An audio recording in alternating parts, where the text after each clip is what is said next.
recording? Be quiet! Get out. We're not going to talk about anything cool, so get out. They're talking social engineering in the other room. Want to get started? I'll get started. We didn't get another mic, so we're going to do awkward stand in front of the slides mic. Oh, we're good? Oh, okay. Yeah, but it's 7 and we have a gazillion slides. So That's me. that's me. I'm awesome. I thought you knew. That's why they're here, obviously. Yeah. So last time we had about 20 minutes of philosophical things. We're skipping it. Everything applies from last year. Agenda. So who uses LinkedIn for OSINT? Only like 4 people. All right. So the rest of you can learn something. So anyone know what a LinkedIn Open Networker is? Like 2. The guy that saw my slides at Nova Hackers. So what you can do is you can use the LinkedIn API to start enumerating information, but all that information is based out on who you are on LinkedIn. So the idea is make a fake account, start connecting with recruiters because they recruit and connect with everybody, and then connect with all the open networkers. The API gives you the ability to do queries on people, groups, companies, everything else. And you only get names from your first and second order connections, which comes to be important later. So for the past couple months, Rob and I have been busy with John making a big ass LinkedIn network. John's awesome. Now he has 171 connections, which connect him to 14 million people. So why? Well, you get cool shit like second level connection to Obamz if you do that. Problems with the LinkedIn API, like I said, it's limited to your connections. It gives you no information about your third order people, where if you go to the webpage, you'll actually see some information about the third order people.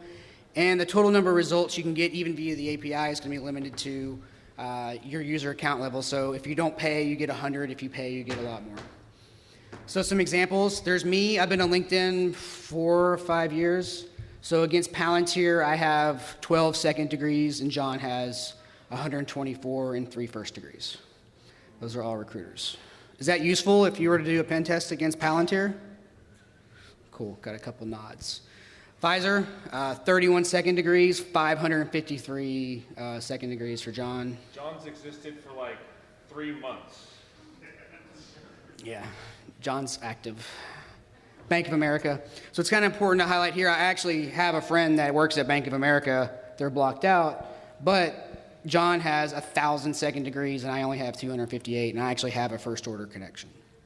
So from a grabbing emails and doing neat stuff from that perspective, anybody think that's useful? Cool. Whee! So a little more of that. I want to turn all those email addresses I get from doing OSINT into validated LinkedIn contacts and emails. The easiest way to do that is to import them, because it has a function of like, let's connect everything you have, every social media account you have in the world to LinkedIn, and LinkedIn with everybody. So step 1, get emails, import them. So the problem is you can't just import an email address. You have to make a contact for that person. So essentially, it's working. It's really low. So essentially, he's basically making a new Gmail account and importing the email addresses he finds into that Gmail account. So I just wrote a little bit of Ruby to do that. It basically just puts it in the correct CSV output to import in. So that piece of Ruby gives you something that looks like that, which you can now import into Gmail and now import into LinkedIn. And now you can take an email address and turn that into a person on LinkedIn. Right, so L. Gordon is now Lisa at Palantir Technologies. Now you can call her up and say, hey Lisa, remember that one time? Or Richard Bennett, who is in the UK. So if you're going to send him an email, guess what time you need to send it? Not on your times, right? So who in here does IR? Nobody. Cool. You guys ruin my day a lot of times. So thanks to like SANS and all these other courses that give you these standardized processes for doing stuff, you get a piece of malware, or you get a phishing site, gets reported to you guys, you shove the link into a bunch of URLs and sandboxes, do the lookup, is it known bad, is it, Zeus, is it whatever, and then you feel safe. But it kind of sucks for me when I do that, and I got super unlucky, and I got the one person that gets hit every single phishing attack, and she reports it to IT. True story, happened last month. So what you could do is you could build a fish that I want everyone to know is a fish. Let that work its IR process. So who do they come from? Are they using a cable, like a Comcast cable pop, to do their analysis, or are they coming from the corporate land? Which sandboxes start running and connecting to stuff? You'll see Blue Code hit you. You'll see some guys in Russia. You'll see the guys from UC Santa Barbara hit you. Are there humans in the mix? Did someone actually go to the site and look at it and browse around, or did they just let the automated tool do its thing and make a yes or no decision after that? And so really the level of sophistication of the IR group. So once I know who's coming to do analysis, I can now send them to, one thing you could do is now send them to alternate sites and keep the users going to the fish site. So I'm going to do that with Apache mod rewrite. So basically with this, you can say, hey, based on any of these conditions, I want you to go somewhere else. So anytime you're hitting me with curl or wget, I want you to go to totallysafesite.com. If they're hitting me from the outside IR address, you go to the totally safe site. Everything else goes to the fish site. Useful? Hilarious? Yeah, you can do some other cool tricks with mod proxy where it's actually their website except for a directory, and then hilarity really ensues because it really is their site. Still you? Still me. All right, cool. Anybody see the Apache or the Adobe news about the code sign insert that came out just the other day? Yeah. Who has found or used code sign inserts on tests? Handy, right? So why? Who's tried to buy one? It's a pain in the ass. I see why people just steal them, because it's way easier to steal one than actually go through the process of getting one. So why I'd want to do that is I can now sign my backdoors or my malware with the company's code sign insert. I could now be more trusted because it's just signed, and now you get a blue pop-up instead of an orange pop-up when someone tries to run something. What does AV usually do when it sees a signed executable? Ignores it. Says, okay, it's good. Right. Anyone ever been able to get a hold of someone's SSL wildcard cert? Now you are their site for any other further attacks. That's kind of useful. So the problem with stealing certs is most of the time when I find one in someone's directory, it's password protected. And while password one is a good password, it does happen that on occasion people have a better password than that. And the tools to actually crack those certificates exist, but they're really slow. So, however, if you can export it, then you can just set the password and then problem solved. So there's two easy tools to use. Mozilla CertUtil, and then Mimikatz also does it. So Mozilla has CertUtil. You can download it on their page. You have to compile it yourself, but people have made precompiled bins available if you choose to use that stuff. So it kind of looks like this. You want to use the CertUtil utility to list all the certificates, and then any of them that are authenticating or code signing will have that UUU indicator. So you can kind of go through, list all the certs in someone's store, and say, okay, that's a code signing cert. I want that one. That's only for Firefox. Right. There's Windows tools that do the same thing. Yep. Now to extract, you can use PK12 util. Basically, just tell it which cert you want to extract, give it the output file, and give it the password that you want, because my password one is better than password one. Also do it with Mimikatz. It has the crypto library. Anybody use that yet? It's pretty pimp. Now that it works in memory, you can do all kinds of neat stuff. So you have crypto list certificates will list certificates in various stores, and this is how you can do all the Microsoft and Windows side of things. You can basically tell it what cert store you want to show all the certificates for, and it will list them. And once you have one that you're interested in, you can do the crypto export certificates command and actually save that thing out. It will output it through the local directory, and you're good to go. So the search store on Windows is where Chrome and IE store stuff. So the whole gamut is. So between the two, you can now pretty much cover anything. Kind of a takeaway and a to-do is to do this a little more automated, because right now it's kind of manual. You have to go through and be like, oh, that's important. But at least there's a way to do it. Yay. All right. So I put the other one down because it's not working. Well, it is, but not very. So Mimikatz is awesome, and I want to execute it on bins, blah, blah, blah. Mimikatz get clicked, woohoo! Y'all suck. So does WCE. Woohoo! Yeah, okay. So, but everybody submitted it to AV, which I had to be sure. I had to be sure it doesn't get caught by AV. All right, so WC gets detected, sec URL gets detected, Mimikatz gets detected. WC is in memory, kind of. Is Hearn in here? Damn. All right. Since September 6th this year, you can now fully support Mimikatz in memory, does not write to disk. WCE does actually write a DLL that gets caught by AV. So just so you know, even if you use the Metasploit in memory stuff, still caught by AV. And Mimikatz is no longer. So you just run that stuff. You're going to remember all that, right? On that stuff, and you can do it all in memory. There we go. So this is kind of the end of hashes, right? We don't really need hashes anymore. Pass the hash sucks, right? We got clear text passwords. All right, so moving on, that's cool. We do it in memory, 6 September, get new versions. It's also open source. So WC, not open source. It runs binary. You don't know exactly what it does. Mimikatz is now fully open source. You can download it for Google Code. Incognito. Anyone ever run incognito? Raise your hands. Anyone ever run find token? Raise your hands. It's pretty cool. It's more than I expected. Yeah, it's more than I expected.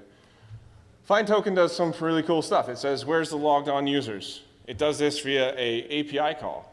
Now, I've been using Railgun for a really long time, since Patrick or whoever actually did it, submitted it to Metasploit, and I now am a Windows coder. So I am releasing today, or we're releasing today, NETVIEW. Now, who knows what NETVIEW does? Someone shout it out. Wow, no one knows what NETVIEW does. Shares? Really? Wrong. Fail. List of computers in the domain. Yay, okay. So NETVIEW does a lot more than that. So you can run it with a domain, a file, a list of files, so you can do that, and it outputs to a file so that if it runs for an hour, you don't have to watch it. Also takes host names, so a lot of times you have to do IP, like in Metasploit, you got to convert it to an IP to do any of that kind of stuff. Yep. This uses a host name, which is how it comes So out. this output, very greppable. What it does is says, hey, I found 3 hosts. The comment for DC1 is nothing. It runs OS 6.1. It's a domain controller. It has this IPv4 address. It will actually get a bunch of IP addresses. So if it has 7 IP addresses, it's a multi-home system, it will show you all of them. Then it shows shares, admin dollar, C dollar. So if this thing has a G dollar because it has a big ass hard drive that's connected to it and automatically has that admin share, it'll show it, net log on, all that kind of stuff. Sessions. If someone is logged in via a share to it, they get a login session and where they're coming from. You want to make a comment here? Yeah, so this is handy because usually we get first thing we do is do the net group domain admins, whack domain, so we know who all the domain admins are. Generally, you're not going to see these guys connecting out, even with this. What you are going to need to find is map domain admin to user account, right? And then we want to get on their workstations and then Mimikatz them because they're probably going to have RDP'd or done something from there.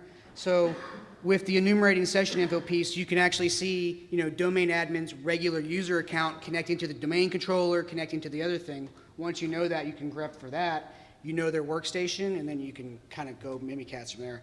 I don't know about everybody else. It can be difficult to find the domain admin's workstation in a couple thousand node domain. Or the CFO or whatever Or you're going whoever after. you're looking for. Right, so this, instead of getting 500 shells, you only need to do 1 or 2.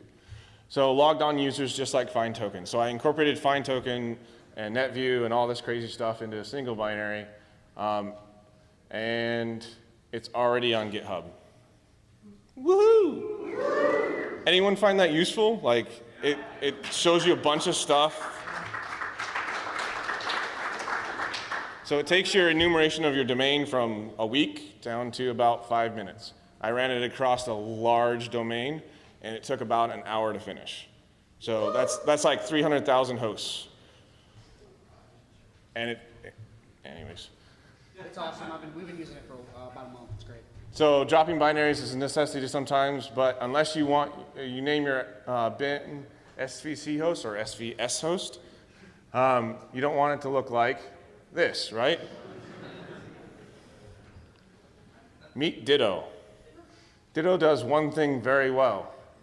It takes a source and copies all of the resources of a file into another binary. So you say, hey, C:\program Wireshark.exe, evil binary, and Ditto says, okay, I copy here and put there. And now you have a cool little icon on it. Now, Resource Hacker can do that really easy, but you can't do that on, Target or whatever. But Resource Hacker doesn't do this. Ooh. So that's what Ditto does, and he's also already on GitHub. All right, so those are the 2 code releases that we're doing. We're going to talk about PSEXEC. Everybody knows about Metasploit's PSEXEC, right? There are more than 10 ways to do PSEXEC, and they all have their advantages and disadvantages. Sysinternals has a tool called PSEXEC, and everybody know what? It actually predates Metasploit's. You can use it. It does cool stuff. Disadvantages. Needs a password. Leaves PSEXEC service running. If you I harp big on indicators of compromise. If you don't know what your binary does or your module does or whatever does, and on the GUI side of things, don't run it. So it's really easy to see PSEXEC service running on a system. But it's never going to get caught by AV, executes the binary as user instead of system. This is an important deviation or point that you'll understand later. PSEXEC uses hashes. Some AVs catch the service binary. Run DLL32 is running. What? It's now a unicorn when it doesn't. Sorry. True. So anyone know about the PSEXEC MOF option? It's kind of hidden in the advanced features or advanced options for PSEXEC and Metasploit. So what it does on XP and below is takes a MOF file. It's just a MOF file, puts it on Windows, and guess what Windows automatically does with it if it's in a specific directory? Runs it. You throw a file on a disk and it runs. Awesome.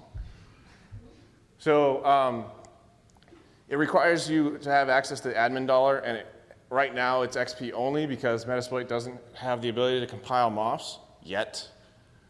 Egypt, I don't know. So Egypt also wrote PSEXEC-As-User, which is really useful. Someone asked me on Twitter a couple months ago, why would you even need that? One of the biggest things is UAC bypass, and we'll talk about that again later. Negatives being the same as normal PSEXEC and Metasploit. WMI needs a password, never going to be on AV, executes as user instead of system. PowerShell, same thing. REMCOM. Who's heard of that? Nobody. Awesome. Well, you got something today. You got something new today. All right, cool. It's an open source PSEXEC. You can add past the hash. You'll see someone who already did that a little bit later. Runs as system, so that's a negative. We'll talk about that later. And it's a binary, so you either have to throw it onto the target, which is not always great. Whoa. Oh, Do. Talk over. Thank you very much for coming. thanks. That's awesome. It went to sleep. Oh, fail. Woohoo! Hey, is there a power outlet that's over here? Because this isn't. Might be against the wall. Fail over there. All right. While he's doing that, anyone? So the NETVIEW also does SQL servers. So if anybody's ever run OSSQL, yes, no, old school tool. All right. So you run it, and it essentially does the same thing as NETVIEW now. So all of those tools you used to use are all in NETVIEW now, and it does it all at once.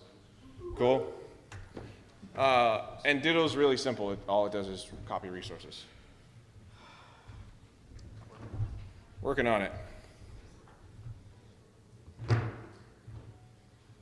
Wake up, wake up, oh, wake up, oh, wake up. It's the first one. What's going on? Yay, big time fail. White, right here. Should have brought the Mac.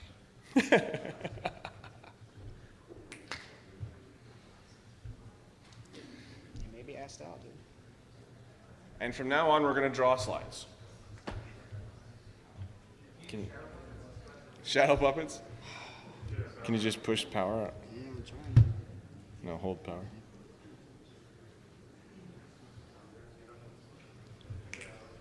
All right, does anyone else know any PSEXEC that, that we haven't talked about yet? Fucking embarrassing. Nmaps PSEXEC. Because he's the guy that wrote it.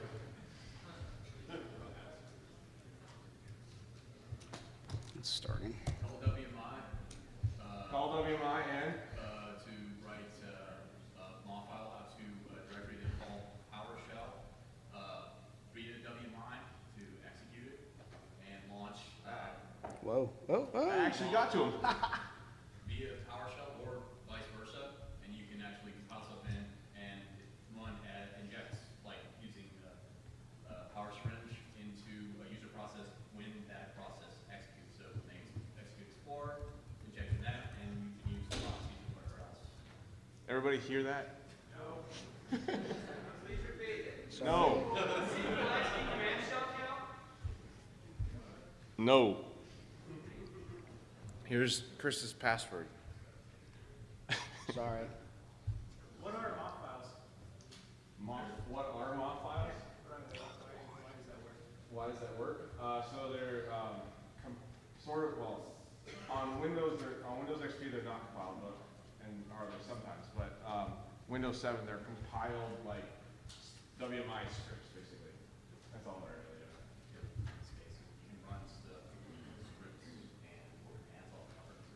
I cannot believe it. I love Microsoft because it keeps on adding awesome ways for us to do things without having extra tools.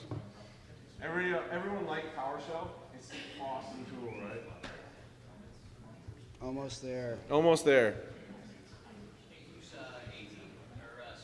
At old school.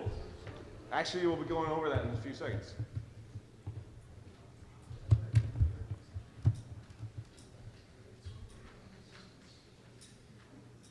Will it work?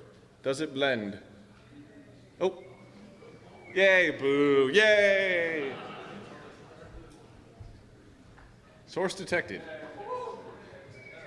Yay, okay. No, really, I do computer shit for a living.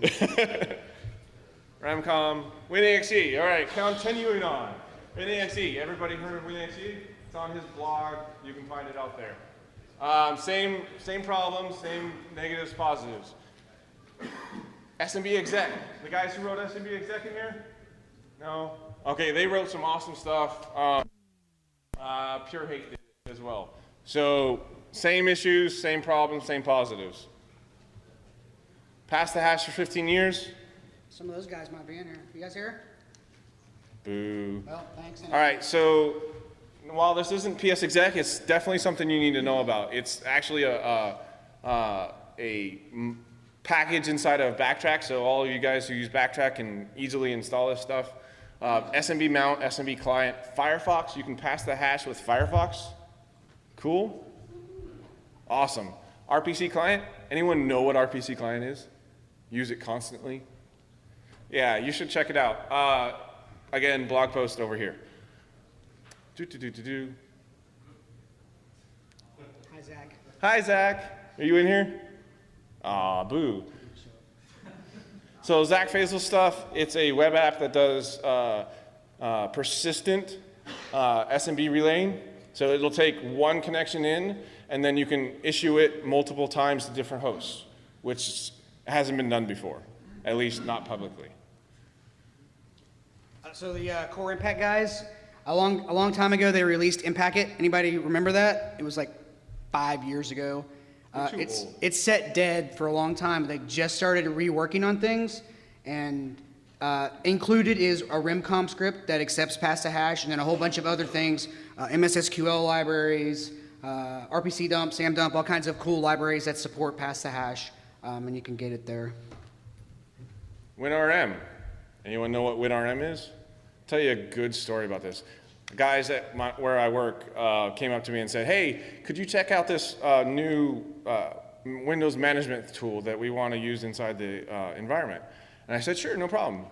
And I looked at it and it was like, whoa, can I use that? And then I went back to him and said, no, you cannot use it in our environment. For one interesting reason. Why, Rob? It is straight up HTTP that does NTLM and runs a command. So clear text, NTLM, and directly runs commands without services. Woohoo! Freaking awesome, man. Do you scan for 5985 anymore? No, Nmap doesn't. Not by default. It should be in your defaults. So, the interesting thing about WinRM is the attacker, or the person connecting to it, sets all their configs to what they trust. What? I will trust this remote host that I'm going to execute code on. I will do it over an unencrypted channel. Okay. So much fun to be had, awesome. Still requires a password, sort of. It does HTTP and NTLM authentication. What framework does that? Metasploit PSEXEC-WinRM. It's currently vaporware. We're still working on the stupid SOAP requests that need to be happening, but in the works, going to happen, going to be awesome. Not on GitHub yet. Or if you're in a restricted environment, you can't get Metasploit or any of these other tools, you can't copy stuff in, or, well, you can write your own. So build your own PyBear. I tried with PySMB, but all the libraries are too complex for me, the Python suckiness of tabs. So you can try it, or you can use Impacket. If HD's in here. So one late night, I was talking to HD about stuff, and as my problem was I was doing a pen test for an enclosed environment, and I couldn't get anything into the environment, so I had to write it out myself. So I'm like, hey, do you know how to PSEXEC, like with PowerShell or something like that? And he's like, well, you can use librex. And I'm like, ooh, I can. So he just wrote it, as he does. It's annoying. In like 15 minutes. That's happened more than once. And he committed to the Metasploit tree, so everybody can use it. So it's in /tools, and you can use a standalone Ruby PSEXEC, which you can then compile into an executable and run wherever you want, with the full power of Metasploit's librex, so hashes, all that kind of crazy jazz. All right, this is real quick, and then it's back to Chris. UAC sucks, right? Because it takes two things to bypass. Anyone know what those two things are? One, you need admin access. Okay, so you have to be an admin. UAC is not stopping you from becoming an admin. It's stopping you from being a low privilege admin to a higher privilege admin. Okay? So that's the first one. Everybody could generally get that, right? Second one is you need to find a network that has more than one host. Pretty easy to find. It's kind of defined in the whole network term. Look at that. So I do an @ locally, can't do it. I am not an administrator, but I do an @ on a host that I am an admin on. It allows it. What? UAC is not a security boundary. Okay? That's so stupid that it works. That's it. Oh, I got one more. Okay. Crap. All right, so anyone migrate into a system process and go, fuck? From HTTP, HTTPS? Because they have proxy settings Everyone only gets to use reverse. Nobody? Everybody uses reverse TCP over 4444 out? Yeah? All right, so if you're in a scenario where you have to use reverse HTTPS or HTTP because they have proxy settings and don't allow anything out, system is not something you want to migrate into because it doesn't have proxy settings. As we stated in the other ones, those specific PSEXECs put you in system, which means you instantly have no shell. Has right? anyone tried to PSEXEC with Metasploit in a place that has an authenticating proxy?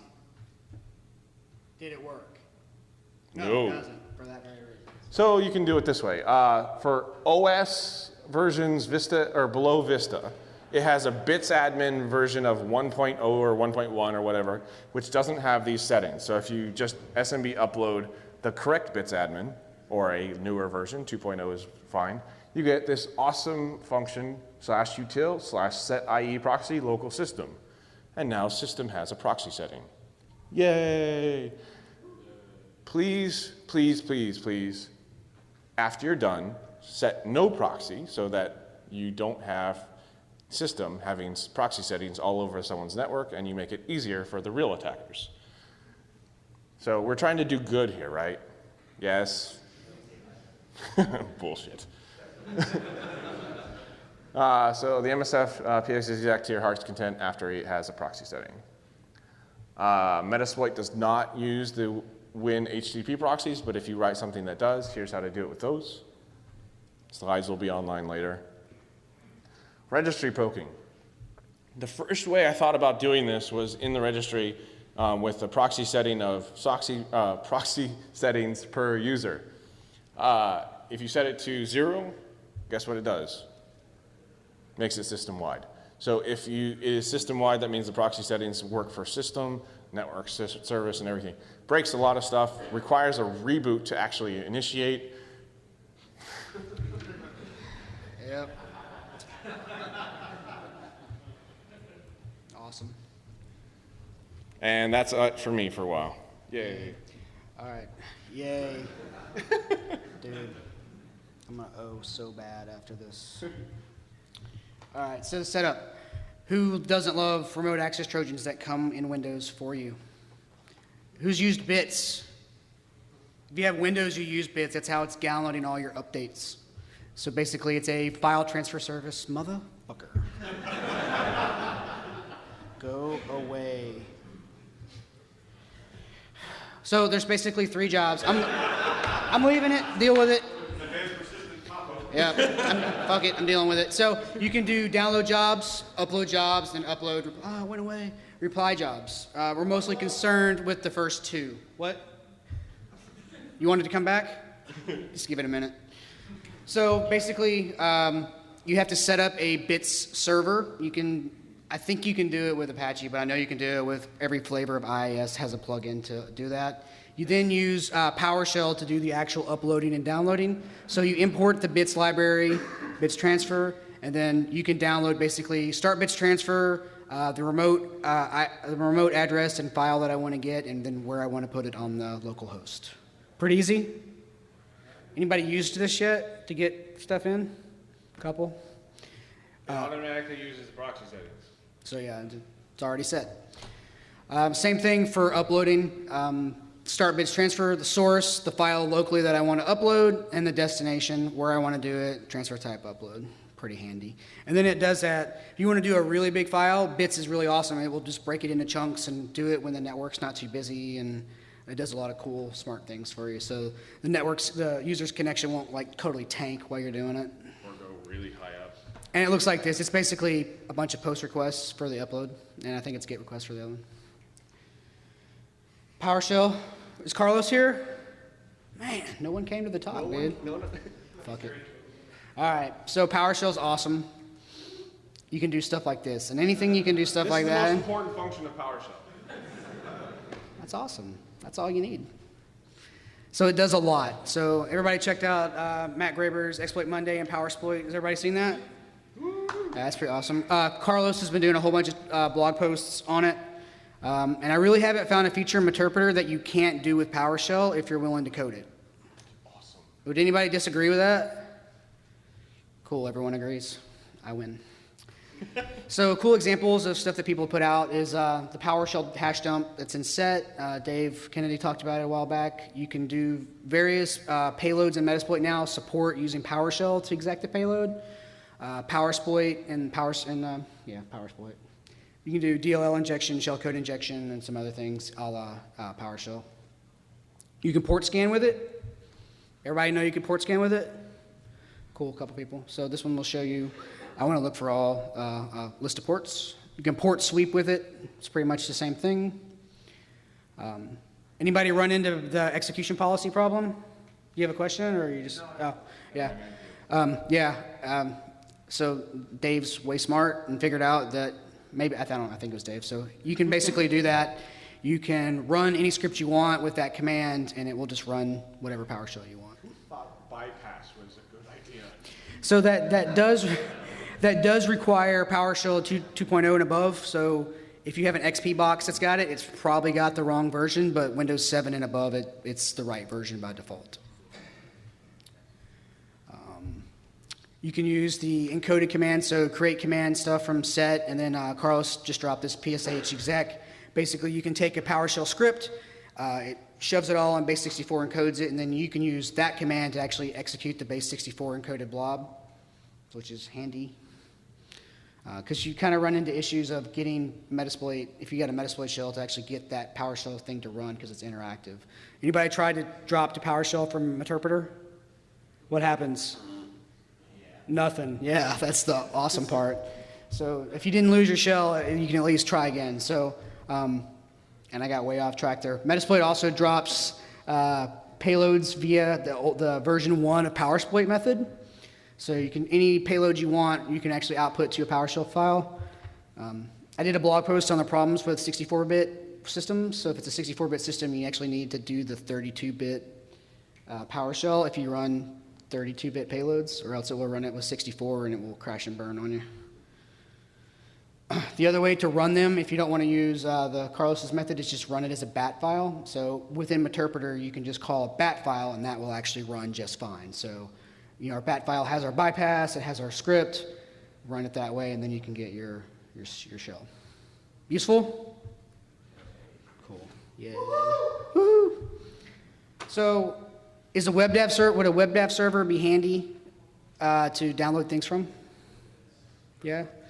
So I actually dropped this the same day that the LinkedIn thing came out, and I don't think anyone noticed because they were too busy worrying about all that. The idea was I wanted to be able to, well, actually a friend asked me if you could do it, but you wanted to see if you could use WebDAV to actually grab a file.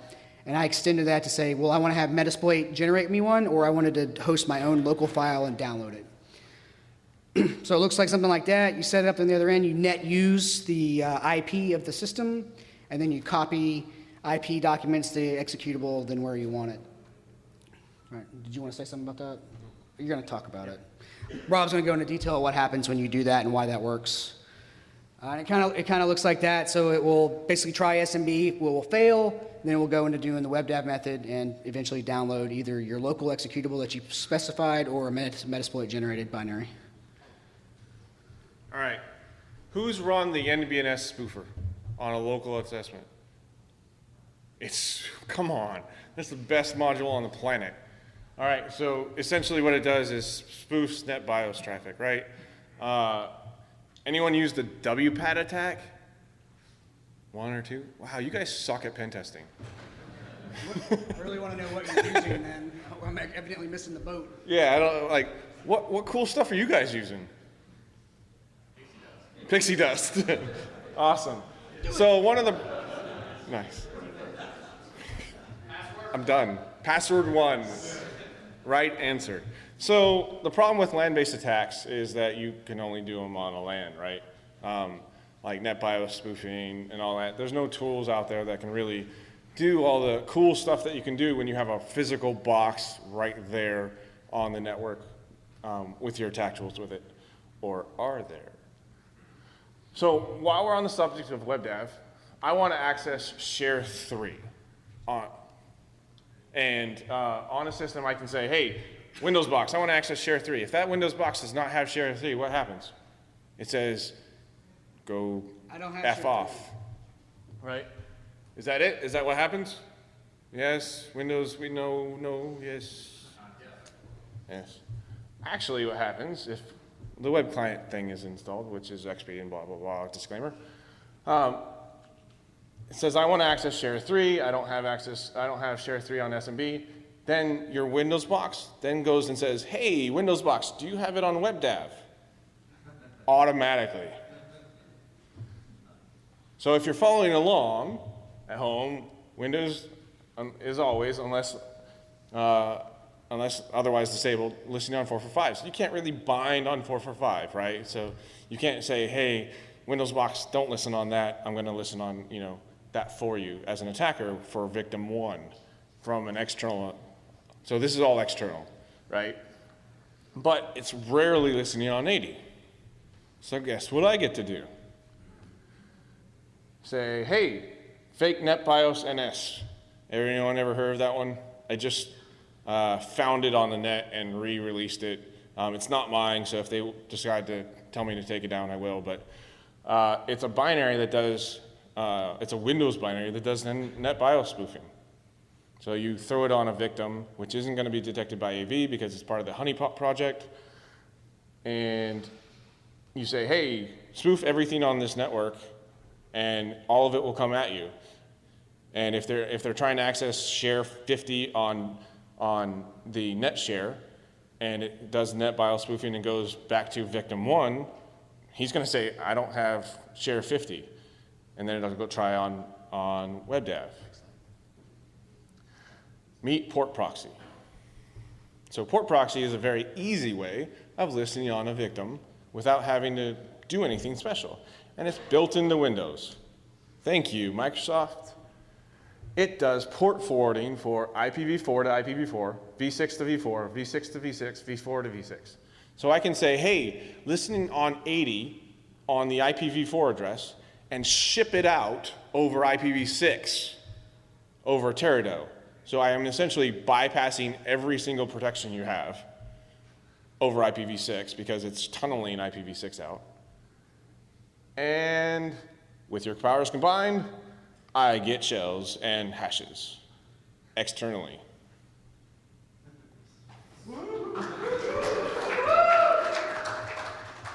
Boo.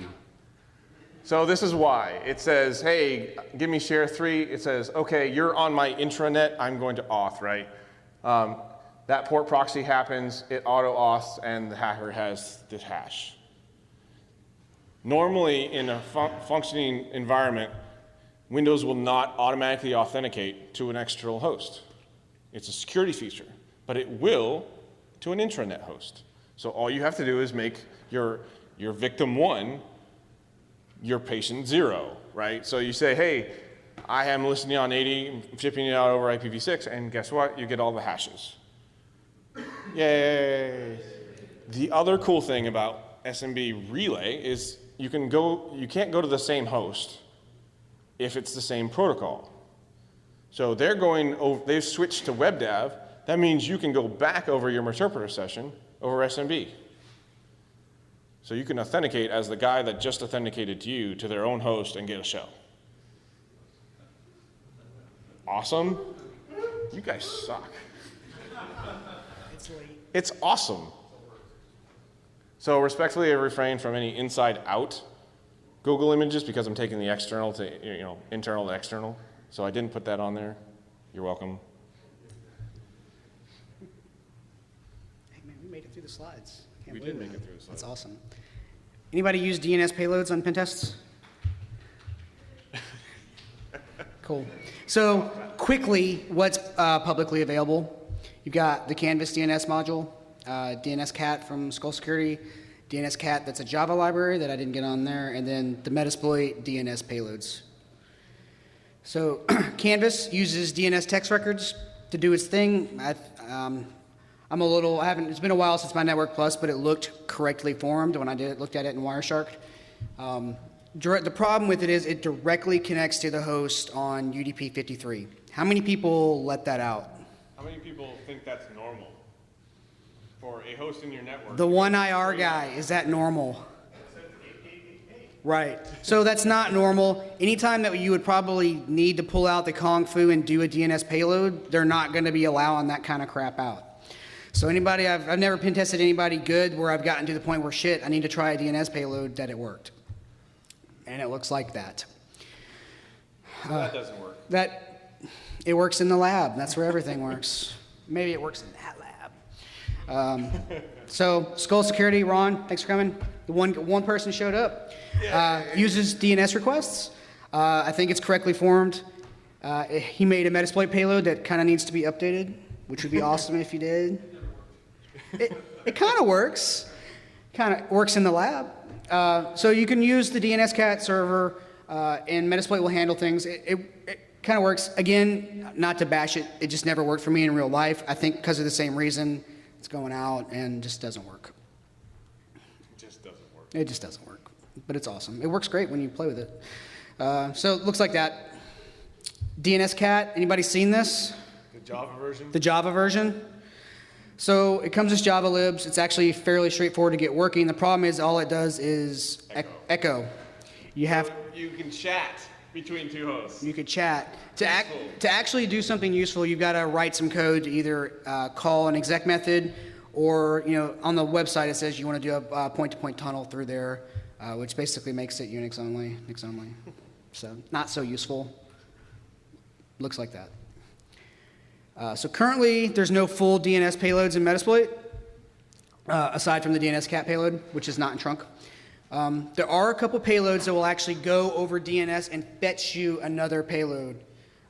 They're listed there, which is handy from a C2, I want to be persistent, and then every now and then if you can figure out a way to make it at startup pull that in for you or whatever, that's useful. Did I have another slide? No. So those two work pretty good from grabbing a payload. A guy on the internet put out a payload. Rob and I messed with it for a while. It's not working yet. Maybe it will soon. Works in the lab. No, it doesn't. So bottom line, nothing public that's usable at the moment. Peace.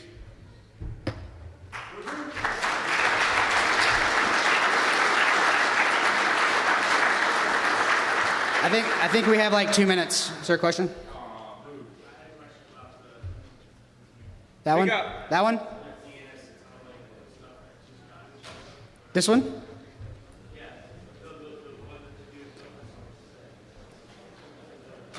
The Metasploit payload? The Java version? Everyone's leaving. I'll talk to you about it after.